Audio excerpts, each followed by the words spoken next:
This is Sunbelt Conference Baseball on ESPN Plus. We're today from Tomlinson Stadium in Jonesboro, Arkansas. We've got Game 2 between the A-State Red Wolves and the Panthers of Eastern Illinois. The environment and kind of the feel of how the game was going to go yesterday, you're already going to see as a throwaway at first base.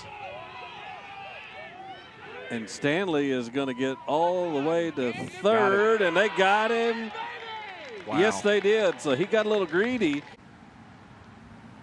One strike pitch is lifted in that similar spot out toward right field. This time there to make the catch is Evan Griffiths, and that'll do it for Eastern Illinois in the first.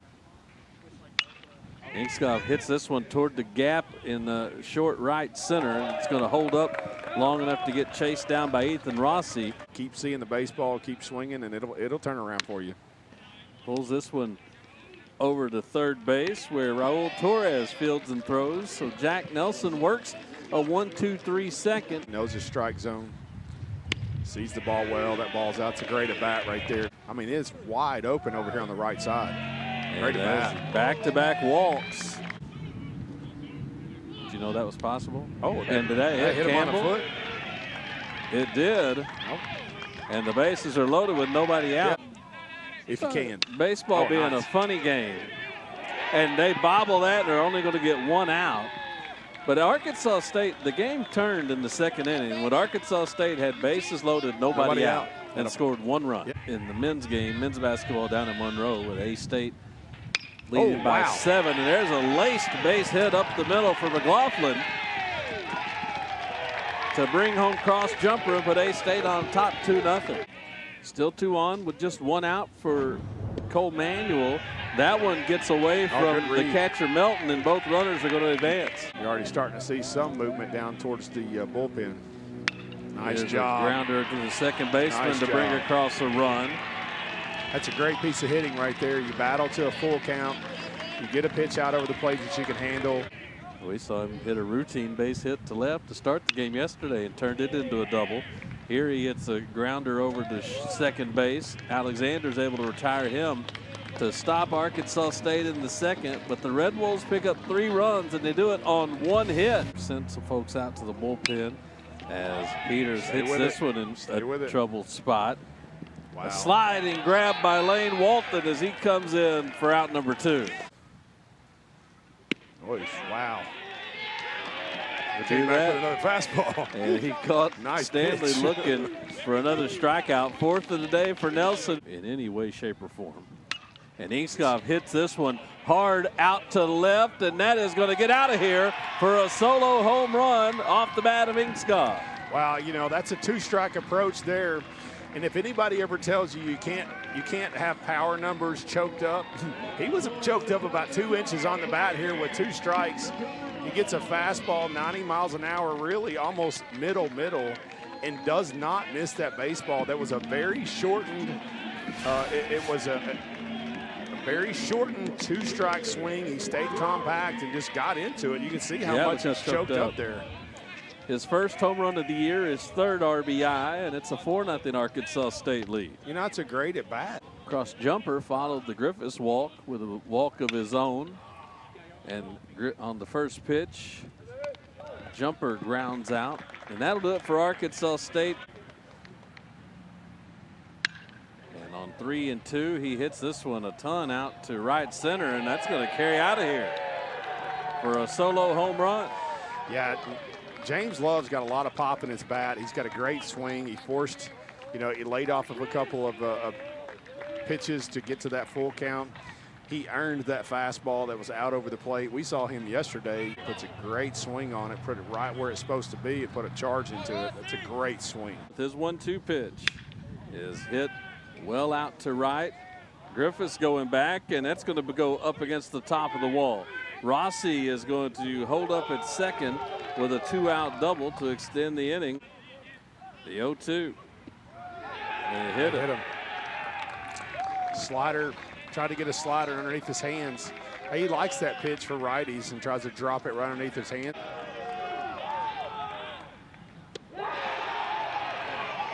And he misses low to walk in a run. And there's no clock for the most part. Popped up.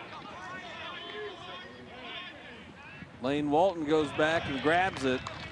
And that'll do it for Eastern Illinois, but they get 2 runs on a couple of hits. RBI base hit his first time up. And that is a 7-pitch, bottom of the 4th for Anthony Solis. Oh. Jelly hit it. There goes the runner, and the pitch is hit out to left field. McLaughlin nearly came up with that. And instead it's going to turn into an RBI triple. And the Red Wolves lead is down to 1. When a runner on third base in less than 2 outs. The bunt is popped up. The only play is going to be at first. The runner kind of got hung up at third. It could have been disastrous, really. But nice job by Manuel making that play. Check swing is hit out. Manuel's going to have to make another play, and he does to strand the tying run at third base here in the top of the 5th. I'm just curious to see if there's going to be adjustment made by Arkansas State hitters. And there's a leadoff walk as that pitch ran inside. It's like, I was wondering where that was coming from. Walton hits this one down the line. That is a home run. That is a home run. That stayed fair and went inside the fair pole for a 2-run shot.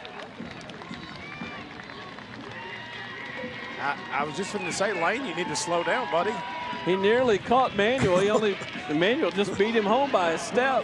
If you watch him after his swing, watch how intently he watches this ball. He's staring it down. He thinks this has got a chance because, you know, usually as the batter, you have a good idea, and then he thinks, okay, this is a home run, and then he sees it bounce back in, and he takes off thinking it is still a live ball. Hitters were going to get, oh, wow, there's another good hit. He hit that ball hard, too, and that is going to get over the center fielder. So Inkskov is going to stop at second with a 1-out double right as they got the home plate. That's gone. And that ball is crushed. You don't have to wonder where that one's headed. It is a line drive out of here for the second 2-run homer of the inning. This one by Griffiths makes it 8-3. Wow. Fastball underneath the hands. You know, earlier in the bat, he got that inside pitch and kind of dribbled it foul. But he does such a great job. I mean, I just really have been impressed by Evan Griffiths. He gets the ball he can handle. He is a strong kid, and he put an absolute charge. That was a missile out of here. That ball's tailing inside. Looked like actually a changeup. It's not a fastball. He took something off of this pitch, and Evan Griffiths was not fooled at all. It hit an absolute missile out of here. See, he's been hit by a pitch and grounded out. He hits this one over to Kyrie Alexander at second, and that'll do it for the Red Wolves in the 5th, but they get 4 runs on 3 hits. 2 of those hits left the yard for a pair of 2-run homers. Guaranteed that he got pitched to, but that was pretty deep into the account. Oh. And on a 3-2 pitch, Vanderlei hits the corner for a called strike 3. 2-2 to Torres is hit out to center field. Drumkey kind of got hung up on the turf a little bit in a sliding attempt, but he hangs in there and makes the catch. The 2-2 is swung on and missed. And that'll do it for the Red Wolves here in the 6th. Looks like the Red Wolves will head to the free throw line there as we hit the 2-minute mark. And meanwhile, first pitch of Maloney's day is fisted over to Inkskov, who wisely got up and got to the bag for the force out there. So it's going to be a fielder's choice for Stanley. The runner goes. Oh, wow. Manuel's throw is in time. Second time in the series we've seen Cole Manuel cut down a base runner. And that's going to do it for Eastern Illinois in the 7th. Preseason All-Sun Belt outfielder, and there's going to be a base hit. It's going to be at least 2 down into the left field corner.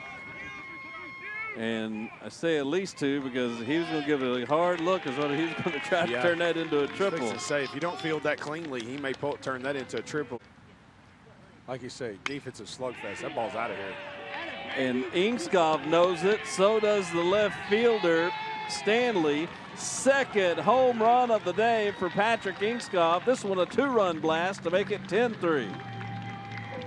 Yeah, just not a whole lot of velocity on that pitch. 74-mile-an-hour, either changeup or slider. It's hard to tell, but just not a lot of velocity. And Patrick Inkskov just sitting back and just tanks this one to left field. could see how much time he puts his foot down, gets it down early, and just turns on it, and it's a no-doubter. Patrick, right off the bat, Patrick realized he puts a charge into it, but big day for Patrick Engskov. The 1-2, and that is hammered out to right. That ball is carrying, and it goes off the top of the wall. Evan Griffiths is going to get on his horse as it got away from the right fielder, and that's going to turn into a one-out triple. 102-94, the A-State men get the win. As there's a ground ball to the shortstop, which will bring in a run. Very good. RBI ground out for cross jumper as Griffiths comes in to score to make it 11-3. Women runners will be on the move. Swing and a miss. And the Red Wolves turned away here in the 7th, but not before they get 3 runs on 5 hits. 4 of those hits go for extra bases, but they do leave the bases loaded. He came in a rhythm. 2-1, chop left side. Engskov fields and throws. Dug out by Kason Campbell over at first base. Colin Maloney has his second shutout inning. And Griffiths hits this out to center field. Drumkey is there to make the catch, and the inning is over. So A-State turned away in the 8th, and we'll take it to the 9th. Another 2-2 pitch, and that's hit out to left, where Joey McLaughlin grabs it for out number 1. And the surgical techniques have been improved so much over the years.